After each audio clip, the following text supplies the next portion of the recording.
आदरणीय देशवासियों, प्यारे भाइयों और बहनों, आने वाले गुरुवार या शुक्रवार को ईद मनाई जाएंगी।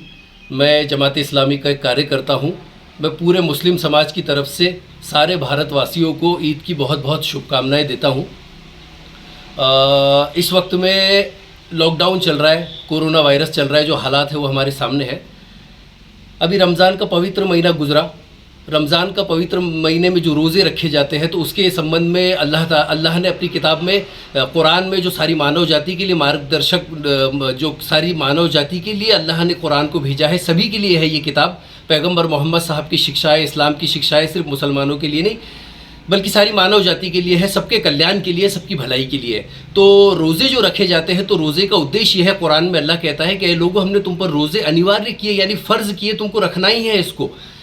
सिर्फ किसी मजबूरी के तहत, जैसे बीमारी वगैरह हो तो छोड़े जा सकते हैं, बाकी हर बालिग आदमी को रोज़ा रखना है। उसका उद्देश्य यह है, अल्लाह कहता है कुरान में कि तुमको रोज़े इसीलिए रखवाए जा रहे हैं ताकि तुम परहेज़गार बनो, तुम्हारे अंदर लोगों का दुख, दर्द, भूख, प्यास की भावना का एहसास पैदा हो कि लोगों की परेशानियां क्या होती है। रोज़े में भूखा रख के, प्यासा रख के ये एहसास दिलाया जाता है कि गरीबी क्या होती है, भूख क्या होती है, प्यास क्या होती है, ताकि एक अच्छे नागरिक का, एक अच्छे इंसान का निर्माण हो और इंसान समाज के दुख दर्द को समझकर लोगों के, गरीबों के काम आए।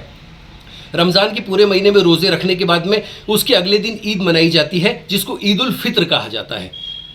तो ये गुरुवार या शुक्रवार मनाई जाएंगी। इसी की मुबारकबाद हम आपको पेश करते हैं पूरे देशवासियों को। और मैं सारे मुस्लिम भाइयों से इस ईद के अवसर से, सारे देशवासियों, देश में रहने वाले सारे मुसलमान भाइयों से, अमरावती ज़िले में धारनी में रहने वाले सारे मुस्लिम भाइयों से भी ईद के उपलक्ष्य में सभी को मुबारकबाद पेश करते हुए एक रिक्वेस्ट, एक विनंती करना चाहूँगा कि देश में और राज्य में सरकार ने जो नियम बनाए हैं कोरोना से संबंधित, इसका पालन हमको पूरी तरीके से करना है। ये संवैधानिक कर्तव्य भी है हमारा और धार्मिक कर्तव्य भी है। संवैधानिक कर्तव्य इसलिए है कि सरकार ने जो नियम बनाए वो जनता के हित में ही बनाए हैं। हमको मास्क लगाना है, फिजिकल डिस्टेंसिंग का पूरा पालन करना है, हाथ धोते हुए रहना है और इस कोरोना की लड़ाई को जो है डिस्टेंस बनाकर इसको कोरोना से लड़ना है और इस जंग को जीतना है। इस वायरस को हमको ख़त्म करना है। महाराष्ट्र सरकार बहुत अच्छा काम कर रही है, काबिल तारीफ़ है।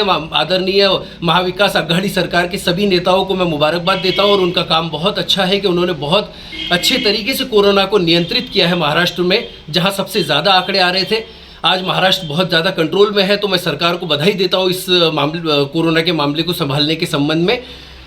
और सभी मुस्लिम भाइयों से मैं अपील करता हूं कि सरकार के बनाए हुए नियमों का पूरे तरीके से पालन करें। ये संवैधानिक कर्तव्य भी है और धार्मिक कर्तव्य इस तरीके से है कि इस्लाम के दूसरे राष्ट्राध्यक्ष, जिनका नाम था उमर, तो हज़रत उमर ये जब इस्लाम के दूसरे राष्ट्रीय अध्यक्ष बने तो इनके कार्यकाल में इसी तरीके से एक वबा, यानी ऐसी एक पेंडेमिक, एक महामारी आई थी। उस दौर में हज़रत अम्र बिन आस नाम के एक व्यक्ति, एक इलाके के गवर्नर थे, जहाँ पर यह महामारी आई थी, वहाँ के वो गवर्नर थे, वो राज्यपाल थे।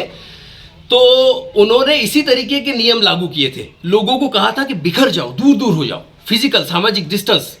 ये वायरस का ईंधन इंसान है। एक इंसान दूसरे इंसान के टच में आएगा तो वायरस बढ़ता चला जाएगा। वो बिखर जाएंगे, दूर हो जाएंगे तो ऑटोमेटिक वायरस ख़त्म हो जाएगा।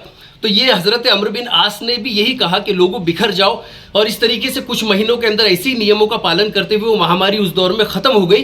फिर जब राष्ट्राध्यक्ष हज़रत उमर के पास ये बात पहुंची कि अम्र बिन आस ने वहाँ के गवर्नर ने ऐसा फैसला लिया था, तो राष्ट्रीय अध्यक्ष ने भी कहा कि बिल्कुल सही फैसला लिया था। तो इस्लाम में भी ये चीज़ मिलती है कि जब वबा यानी कोई महामारी फैलती है तो इसके अंदर सरकार जो नियम बनाती है वो जनता के हित में बनाती है।